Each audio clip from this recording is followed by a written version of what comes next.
Rip to the United States of America and Japan too, I guess. So I just read Chainsaw Man chapter 221, and it continues to suck to live in this world, which I deeply explored in a past video of mine. But now multiple states in the United States of America are getting caught up in this. Japan's getting caught up in nuclear explosions, and this could be the end of part 2 of Chainsaw Man, and things just continue to escalate and become more destructive. So last chapter ended with Yoru calling for Michigan Sword, trying to turn the entire state of Michigan into a giant sword attack to hit Chainsaw Man with after Chainsaw Man ate Death. But something weird happens earlier on in this chapter, and we see it referred to as Oregon Sword. So I don't know if this was a mistranslation last chapter where they said Michigan, but it was actually Oregon instead, and it was a translation mistake, or if Fujimoto changed his mind when writing the next chapter and decided to alter it from Michigan to Oregon, because we don't see any reference to Michigan in chapter 221 like we did at the end of last chapter. It's called Oregon Sword in this one, and people pretty much get sacrificed for this sword attack. We see a bunch of buildings with people flying out of it, merging into a sword, it looks like, and then a bunch of people fall into the water, and they seemingly vanish when Yoru calls for a sacrifice. Yoru pretty much calls for the people of Oregon to give her power, and then they seemingly vanish, like they die or they're sacrificed. But it's kind of hard to say because death no longer exists in this universe, because it's pretty much been forgotten about since Chainsaw Man ate Death, and that's why this fight is being prolonged. We see Yoru essentially just cut Chainsaw Man in half, and she thought that was the end of the fight, but he instantly just reattached right where he was cut down the middle, which is in a pretty badass scene. I'm not going to lie about that, but that's what makes it interesting.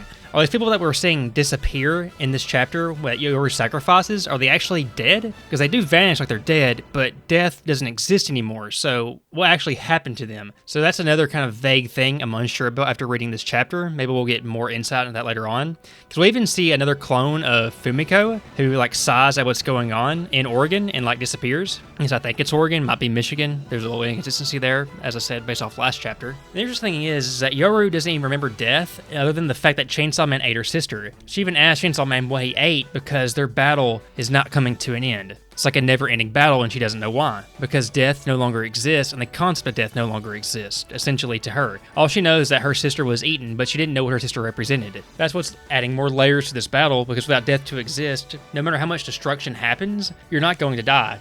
Less people sacrificed died, but that seems unlikely based on death not actually existing in the Chainsaw Man universe right now, at this current point in time. But this whole chapter is just further insight into how I discussed that living in the Chainsaw Man world sucks, because like I said, you could just be living in Oregon, or any other state potentially for that matter, and all Yoru has to do is say, people of Oregon, give me your power, and they just vanish and are sacrificed. The only saving grace is that right now, that death doesn't exist, so they might actually be okay. But the fact that you could just be living in a state, and a devil could just say, hey, people of so-and-so state, please give me your power, and then you just vanish and you have no say in the matter whatsoever, is really absurd and really freaking sucks. Did everybody in the entire state of Oregon just vanish in the sacrifice? That's millions of people have gone just because a devil said so, even though they had no direct tie to that devil whatsoever, it seems. These people that are getting sacrificed didn't sign a contract. And that goes back to how even the leaders of these nations can sign contracts on behalf of their citizens and then sacrifice a year of their lifespan, like the US president did in the fight against the gun devil in Makima. Or even how the Prime Minister of Japan signed a contract with Makima to wherever she gets injured, someone in Japan gets injured instead. They're doing these contracts on behalf of others, and you pretty much get no say in the matter. And that's just what makes this universe so bad to live in. But even Oregon Sword and everything, having huge destructive power, Chainsaw Man just keeps regenerating. Devil regeneration abilities on top of death not existing, pretty much making you invincible and immortal, essentially. So even after using that, Yoru pretty much says, hey, here's my trump card. And she pretty much just says, people of Virginia, and they all instantly vanish. She just sacrifices, I guess, the entire state on a whim. And again, I don't know if they're actually dead. We just see them poof away. So maybe rip Virginia and Oregon, ? And in sacrificing Virginia, she's doing this to power up a nuclear punch, which is a callback to her gaining back nuclear weapons that made her so much more powerful with their reinvention. If you go back to Yoru's introduction, she said that she wanted to reclaim nuclear weapons because they were forgotten about because they were eaten by Chainsaw Man. Meaning that maybe the nuclear weapons devil was eaten by Chainsaw Man a long time ago. Thus, humanity forgot about nuclear weapons, and that greatly weakened Yoru because nuclear weapons are a very powerful device and greatly feared in an aspect of war that would make the War Devil much more powerful, obviously. And so now that she's become so much more powerful since nuclear weapons reinvention, this is the first time we've actually seen her use a nuclear-esque attack. And I guess it's just a nuclear bomb in a punch, literally just throwing a punch, it's a nuclear bomb, and you gotta sacrifice the entire people of a state to trigger it. And the way it's presented is when she says nuclear punch, as soon as she makes contact with Chainsaw Man, an explosion commences, equivalent to that of nuclear bomb maybe. It's kind of hard to say because we see a lot engulfing a bunch of people, devils, and like even the entire city. And this is essentially a nuclear explosion. It's pretty much destroying the entire city. So this affects Japan too. So if you're living in Japan, you're pretty much screwed because a devil can just make random punches that are equivalent to nuclear weapons go off and wipe out your entire city.